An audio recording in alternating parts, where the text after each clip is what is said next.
시청하시기 전에 STV 상생방송 구독과 좋아요 눌러주세요. 안녕하세요. 강주 어치도장 조인종 도생입니다.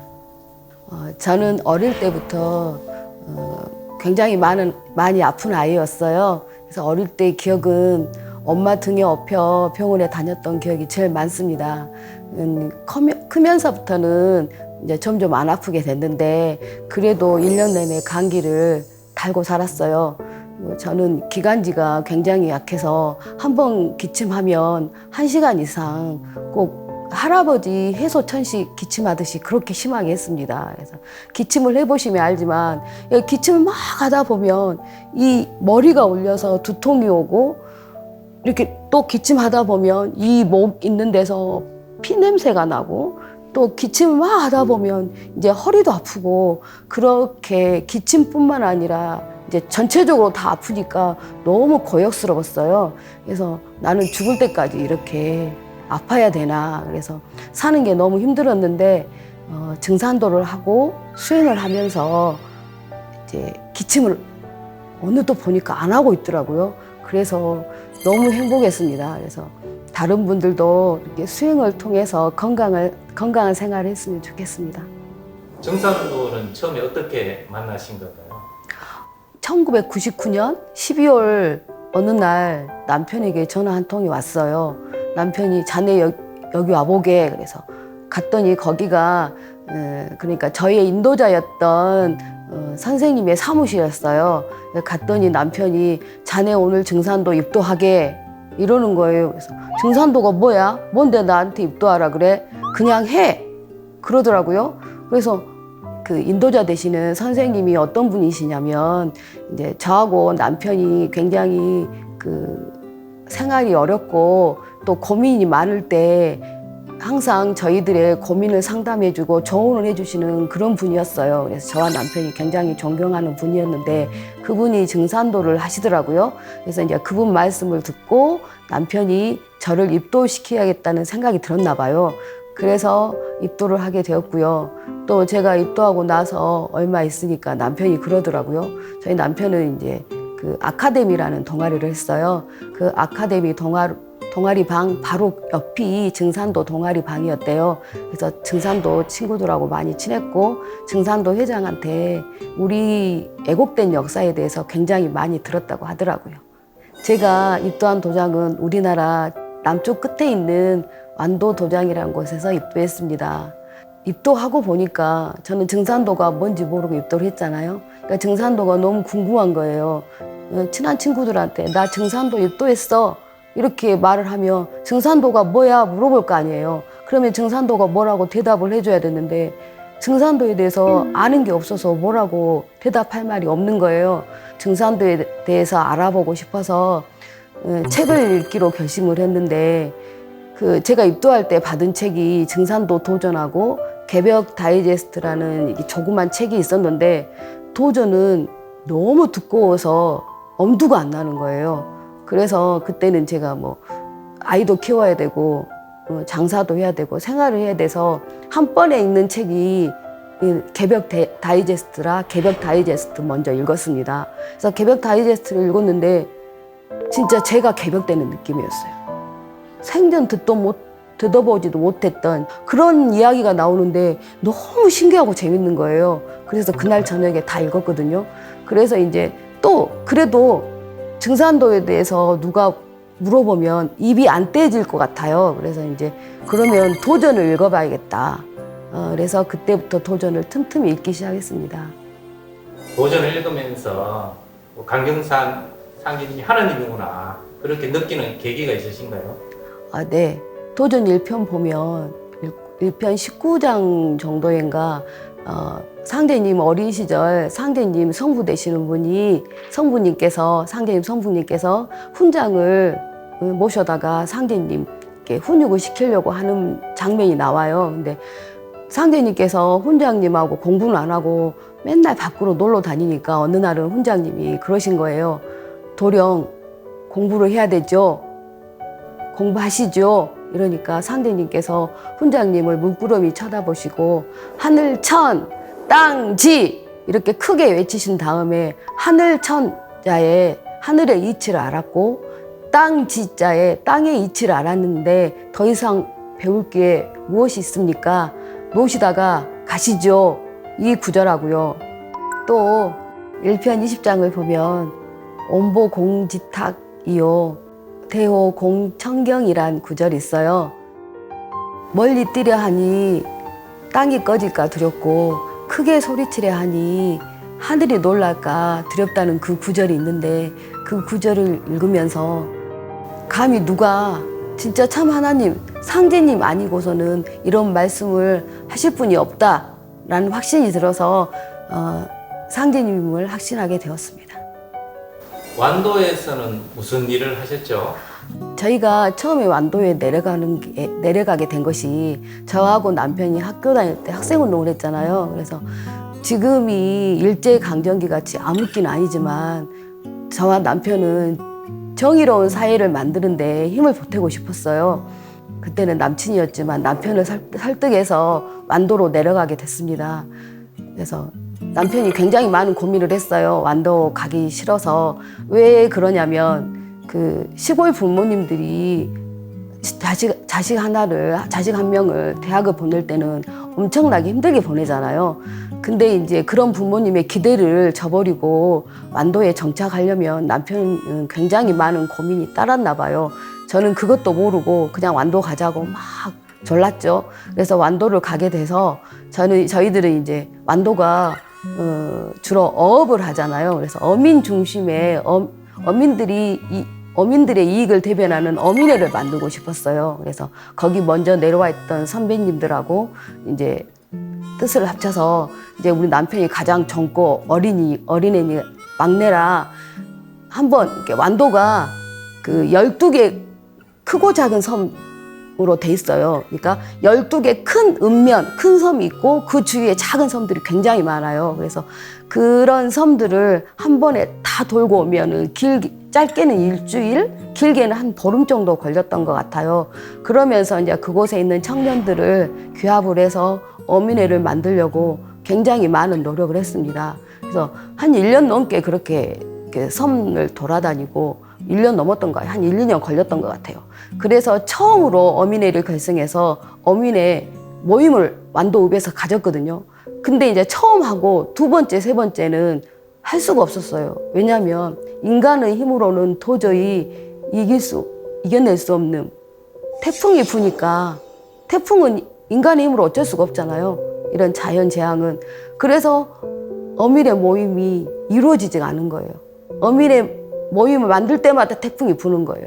그래서 저절로 어민의 조직이 와해가 되고 그때는 굉장히 이제 열심히 만들었는데 와해가 되니까 정말 힘들었죠. 그래서 또 몇몇 분들이 으쌰으쌰해서 그럼 우리가 생활협동조합을 한번 만들어 보자. 그래서 생활협동조합을 만들어서 하게 된 게 이제 과일 가게였어요. 왜냐하면 완도가 과일값이 굉장히 비싸더라고요. 그래서 소매하신 분들이 폭리를 취하는 걸 보고 질 좋은 과일을 우리 완도 국민들에게 좀 싼 값에 좀 팔아보자, 살 수 있게 해보자. 그래서 과일을 중심으로 하게 됐습니다. 근데 이제 또 그걸 하다 보니까 우리가 과일 장사를 하려고 완도를 내려온 건 아니잖아요. 그러니까 그런 정의로운 사회를 만들기 위해서 완도를 내려갔는데 과일 장사를 하다 보니까 굉장히 이렇게 뭐랄까 심적으로 힘들고 또 부모님은 어머니 같은 경우에는 우리 시어머니가 많이 그러셨거든요. 저놈만 대학 졸업시켜 놓으면 우리가 살 줄 알았는데 이런다 그러고 이렇게 가끔씩 우셨고 또 아버님은 같은 밥상에서 밥도 안 드셨어요. 남편분하고? 네, 너무 실망을 해서. 그래서 저희 남편이 굉장히 힘들었을 것 같아요. 그때는 제가 이제 저 생활하느라고 남편이 이해를 못 했는데 지금 생각하면 굉장히 힘들었을 것 같아요. 그래서 했던데 어민회도 무너지지. 과일 장사가 일개 과일 장사로 이렇게 하고 있는데 그런 남편이 너무 불쌍한 거예요. 그래서 저도 이제 남편을 도와서 열심히 과일 장사를 하게 됐는데 과일 장사를 하다 보니까 저희가 이제 소매만 한 게 아니라 도매도 내니까 섬으로 이제 그 새벽 6시 첫 배거든요.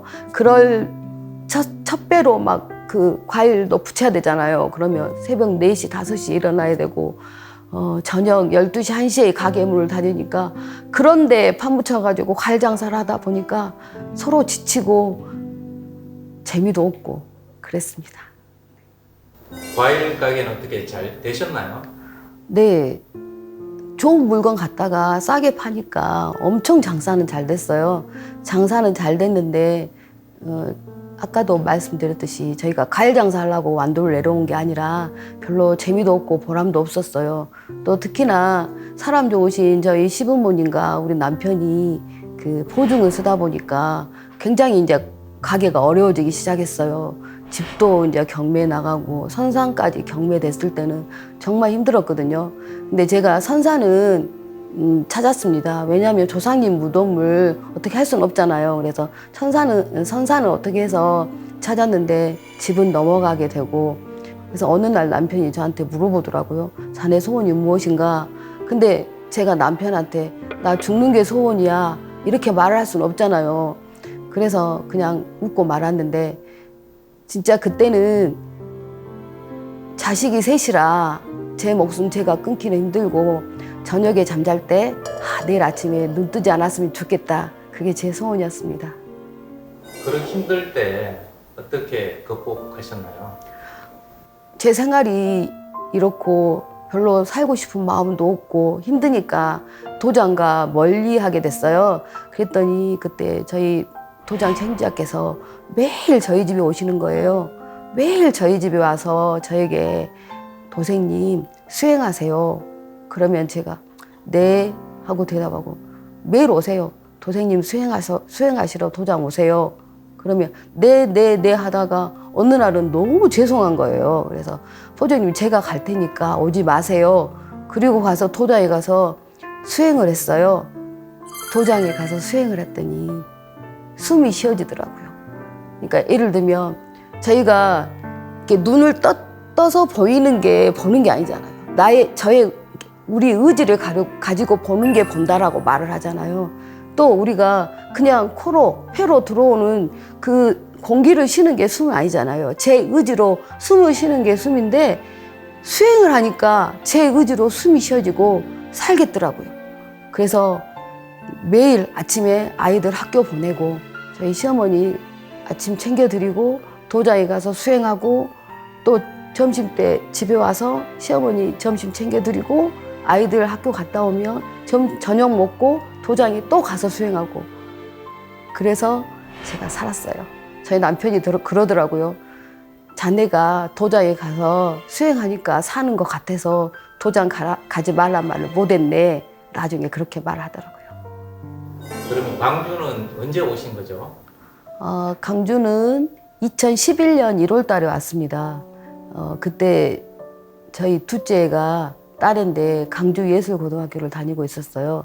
근데 저희 애 중에서 저희 딸이 굉장히 건강했어요. 셋 중에 제일 건강했는데 아이가 자꾸 아프다고 전화를 하는 거예요.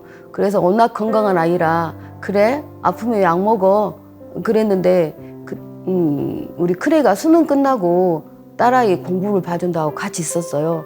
근데 어느 날 전화가 온 거예요. 엄마 승정이 너무 많이 아파요. 병원에 데리고 가야 될 것 같아요. 그래서 이제 부랴부랴 와서 봤더니 아이가 많이 혼자 자취하고 혼자 학교 다니고 혼자 학원 다니다 보니까 많이 약해졌더라고요.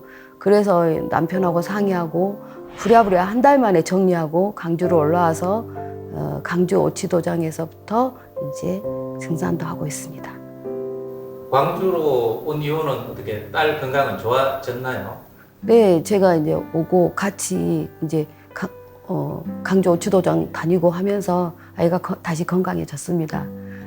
완도에서 셋째를 이렇게 수행으로서 치유한 경험이 있다고 들었는데, 저희 셋째 아이가 어렸을 때부터 굉장히 많이 아팠어요. 왜냐하면 제가 걔를 임신할 때 기침, 감기가 끊이지 않고 하는 상태였어요. 제가 그때 1년 내내 감기를 앓고 살았다 했잖아요.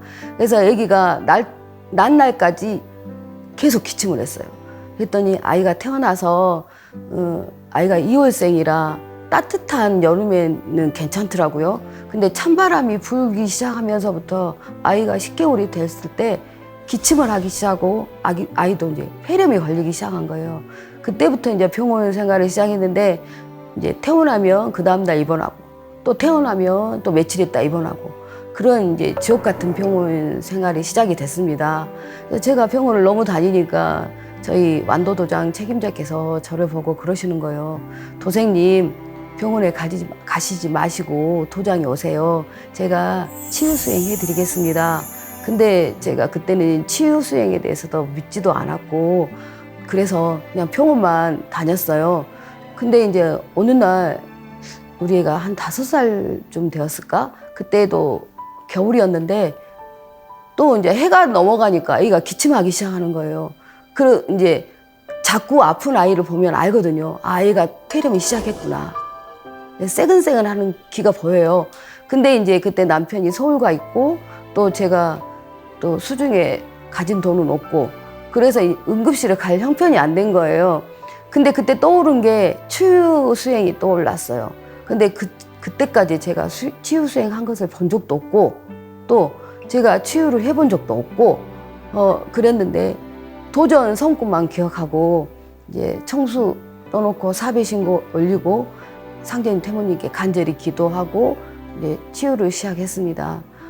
아이 그 새근새근하는 그 가슴에 손을 얹고 태울 줄을 읽었는데 그 가슴에서 올라온 탁기가 제 손을 이렇게 밀어내는 거예요.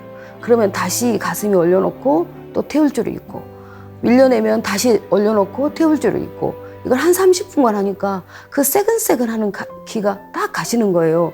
눈에 보이는 거예요. 그래서 이제 그 다음에는 이 펄펄 끓는 이마에 손을 올려놓고 또 태울 줄을 읽기 시작했어요. 한 30분 정도 읽으니까 그 펄펄 끓는 열도 딱 가시더라고요. 그래서 아이는 잠이 들었고 그래서 이제 그렇게 병원 가야 나았던 아이가 그렇게 치유 수행을 통해서 나음으로써 다시 이제 지긋지긋한 병원 생활을 끝냈습니다. 그래서 그 다음부터는 아이가 아프고 기침하면 태울줄 테이프를 틀고 누워요. 저를 막 불러요. 엄마, 얼른 치유해 주세요. 그러면서 그렇게 병원 생활을 끝냈습니다. 3년 전부터 이제 종도사님께서 이렇게 빛꽃 선정화 이 수행을 전수해 주셨잖아요. 네. 그 이후에 수행에 대해서 말씀 좀 해주시죠. 네, 그때 전도사님께서 하루에 5시간은 수행을 해야 된다고 말씀하셨잖아요. 근데 제가 그때 마침 학원을 다닐 때라 학원은 오후에 출근해서 밤에 끝나잖아요. 그래서 수행할 시간이 생겼어요. 그래서 아침 6시부터 11시까지 5시간 이렇게 수행을 하게 됐습니다. 그래서 수행을 하다 보니까 또 충맥과 임동맥도 뚫리고 이런 여러 가지 체험을 하게 됐습니다. 자, 충맥 뚫는 수행 어떻게 하셨죠? 학원이 여름방학 있잖아요. 그래서 제가 이제 아침 6시부터 11시까지 5시간 수행을 하긴 했지만 그 충맥이 안 보이는 거예요. 충맥 이렇게 그리고 또 우주 원십자 이야기 하시잖아요. 우주 원십자에 회음을 마치고 앉아서 충맥을 뚫으라는데 그게 안 보이는 거예요. 그래서 제가 디데이를 학원 방학 날로 잡았어요. 그래서 학원 방학이어서 2박 3일을 도장에서 먹고 자고 하면서 수행을 한번 해봐야겠다. 그리고 결심을 하고 그렇게 수행하는데 둘째 날 밤이었을 것 같아요. 너무 수행이 안 되는 거예요. 첫날도 힘들고 둘째 날도 힘들고 수행하는 게 정말 그 수행이 아니라 그 노동이라 해야 되나? 곤욕스러웠어요. 근데 이제 그것을 이겨내고 수행을 했는데 둘째 날 밤에 방석에 딱 앉는데 원십자가 딱 보여요. 그렇게 맞추고 싶었던 우주 원십자가 안 보였는데 우주 원십자가 보이고 그 원십자 원점이라 그러죠. 거기에 제 헤엄이 딱 맞춰지면서 하단에서 상단까지 충맥이 충맥이 보이는 거예요. 너무 신기했어요. 그래서 제가 그때 상제님께서 내려주는 게 신줄이죠. 그리고 태어러님께서 내려주신 혼줄을 풀어서 강선 여유봉을 만들어서 그 제 눈에 보이는 충맥 상단과 하단을 막 강성 여의봉으로 왔다 갔다 하면서 진시호흡을 했어요. 한 1시간 동안 하니까 까만 충맥이 점점점 색깔이 옅어지면서 하얗게 보이기 시작하더라고요. 그리고 이제 임동맥 수행을 한 30분 정도를 했어요. 임동맥 수행을 한 30분 정도 하면서 정도사님께서 말씀하셨잖아요. 임동맥을 가느다란 줄기로 생각하지 말고 충맥과 같이 큰 통으로 생각하고 수행을 하라고 말씀을 내려주셔서 그 가느다란 임동맥을 좀 늘려봐야겠다. 그러면서 제가 막 제수처를 쳤어요. 고무줄 늘리듯이 막 늘리는 제수처를 치니까 임동맥이 정말 충맥과 같이 넓어지면서 이제 수행을 충맥과 임동맥에 빗을 채우는 수행을 했는데 좀 한 30분 정도 지나니까 그 F1 경기 아시잖아요. F1 경기에서 경주용 차가 막 돌듯이 임동맥과 충맥을 빗이 막 돌기 시작하는 거예요. 속도가 빨라지면서 제 몸에서 충맥과 임동맥의 경계가 사라지면서 제 몸이 빗으로 가득 차는 걸 처음 봤습니다. 좀 놀라운 체험하신 것 같은데요. 이 치유 체험이 또 있으시죠? 임동맥 뚫리고 나서도 이제 정도사님께서 5시간 수행 계속 하라고 하셔서 수행을 하는데 제가 그 옛날에 알바할 때 이 테니스 엘보 여기 염증이 생기고 어깨 근육이 파열됐었어요. 근데 이제 그게 그 병원 치료해도 약 먹을 때뿐이고 물리치료 받을 때뿐이었고 그래서 제가 병원을 가다 말았는데 그때도 이제 찬바람이 불기 시작하니까 또 아파지기 시작하는 거예요. 그래서 수행할 때마다 그 강선 여유봉을 만들고 거기 치료를 계속 했었어요. 근데 수행할 때만 좀 괜찮아지고 좀 지나면 또 아프고 그것이 반복이 돼서 제가 어느 날은 하루는 제가 상제님과 태모님 시리성령님께 간절하게 기도를 드렸습니다. 이번에는 정말 제대로 된 치료를 해 주십시오 하면서 수행에 들어갔는데 수행을 한 30분 정도 하고 있으니까 강선 여의봉 끝이 갈고리 모양으로 바뀌는 거예요. 그 갈고리 모양으로 된 강선 여의봉이 저희 테니스 엘보 여기 있는 뼈를 들치더라고요. 들치면서 그 사이사이에 있는 염증을 막 캐내기 시작하는 거예요. 그리고 나서 염증을 캐내고 나서 강선 여의봉이 글루건 모양으로 변했어요. 그리고 이 파열된 어깨 근육을 막 이어주는 거예요. 그래서 너무 신기했고 감사해서 이제 수행 끝날 때 감사합니다 봉을 하고 끝냈는데 그 뒤로는 제가 테니스 엘보 팔꿈치하고 어깨가 아프지 않습니다. 그리고 또 이제 또 알바를 했는데 아침에 제가 운전을 하면서 하는 알바예요. 근데 어느 날 눈이 아프기 시작한 거예요. 근데 제가 콘택트 렌즈를 끼고 운전을 하거든요. 근데 렌즈를 빼고 운전을 할 수가 없잖아요. 그래서 설야를 눈동자에 또 홍채, 각막에, 시신경에 막 심으면서 배달을 다 했습니다. 정말 설야를 심으니까 안 아픈 거예요. 그래서 다행히 배달을 마치고 사무실로 왔는데 저희 사모님이 저를 보더니 그러는 거예요. 언니 눈 빨개요. 그래서 거울을 봤더니 진짜 눈이 빨개요. 근데 또 이제 운전을 하고 집에를 가야 될 형편이라 그 렌즈를 뺄 수는 없고 그래서 이제 집에 와서 렌즈를 빼보니까 이 콘택트 렌즈 이렇게 있으면 요 바발만 크기만큼 딱 떨어져 나가 있는 거예요. 콘택트 렌즈 껴보신 분은 아시겠지만 기스만 나도 정말 눈이 아프고 병원 가야 되거든요. 근데 바발 크기만큼 떨어져 있는데 제 눈이 빨간 상태인 것이 너무 신기한 거예요. 아프지 않고. 그래서 이제 또 내일 또 일을 해야 되니까 그 상태 그대로 제가 또 바로 눈동자, 홍채, 망막, 시신경 막 설야를 심었습니다. 한 30분 정도 심고 나니까 눈도 빨갛게 충혈된 눈도 충혈이 가시고 눈도 아프지 않고 그랬습니다. 2016년인가? 2015년인가 16년인가 12월 달이었던 것 같아요. 일요일 아침에 동생한테 전화가 왔어요. 언니, 그때 언니가 한다는 게 그게 뭐지? 이러는 거예요. 그래서 제가 증산도 이랬더니 그래? 나는 대순 진리인데 이러는 거예요. 그래서 그때 처음 알았어요. 아, 동생도 상제님 진료에 관심이 있구나. 그래서 동생을 강주 상무도장으로 인도를 하고 그곳에 계신 분들하고 증산도와 대순 진리의 차이점에 대해서 이야기하면서 증산도 이왕이면 언니랑 같이 증산도 신앙을 좀 해보자 그랬는데 동생이 고집을 꺾지 않는 거예요. 그래서 제가 아유 오늘은 안 되는 모양이다. 오늘은 동생 집에 가서 자매의 정을 나누고 다음에 또 기회를 봐야겠다 하고 동생 집에를 갔는데 동생이 저녁에 저한테 자꾸 증산도에 대해서 물어보는 거예요. 그래서 이제 동생이 질문한 거에 대해서 대답을 해주면서 또 마침 제가 도전을 모시고 갔거든요. 그래서 도전을 동생한테 보여주면서 저희 도전 맨 뒤에 보면 상제님, 태모님 수종 들었던 그 성도님들과 후손들이 나오잖아요. 그리고 그 후손들에 의해서 그 증언을 받고 도전이 성편되는 과정이 나오잖아요. 그래서 그것을 동생에게 이야기를 해줬어요. 그랬더니 동생이 그때 깨달았나 봐요. 아, 증산도가 종갓집이구나. 그때 그걸 깨닫고 저한테 물어보는 거예요.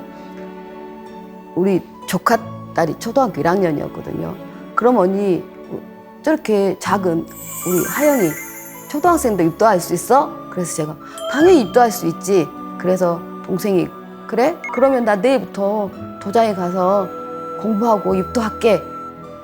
그러는 거예요. 그래서 그렇게 해서 동생이 입도하게 됐습니다. 또 2013년 3월 달에 종도사님을 모시고 강주에서 처음으로 큰 행사를 했어요. 한단고기 북콘서트라는 큰 행사를 하게 됐는데 그 행사를 마치고 저희들이 계속 역사를 바로 알리는 그런 역사 찾기 운동을 했거든요. 그래서 이제 그때 2013년 12월 달 겨울이었던 것 같아요. 근데 강주 상무도장과 오치도장 도생님들이 뜻을 모아서 지하철에 광고를 하기 시작했어요.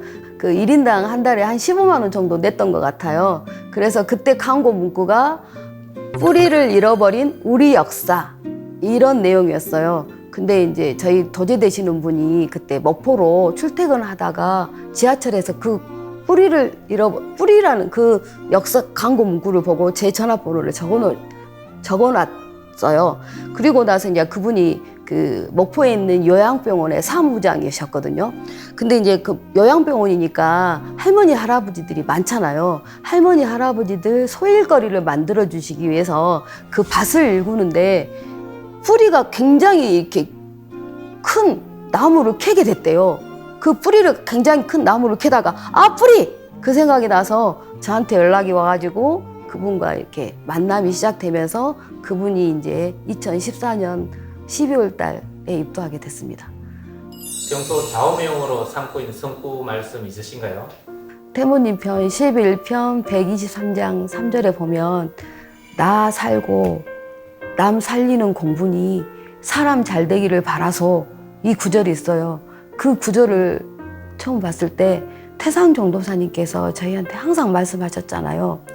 상제님 진료로 내가 살았으니 남도 살려라 이런 말씀을 많이 하셨는데 그 말씀과 똑같고 제가 상제님 진료로 이렇게 새 생명을 얻고 태어났기 때문에 남을 살리는 게 상제님 태모님께 보온하는 길이 아닐까 하는 생각이 들어서 그 성구를 본 순간 가슴으로 들어왔습니다.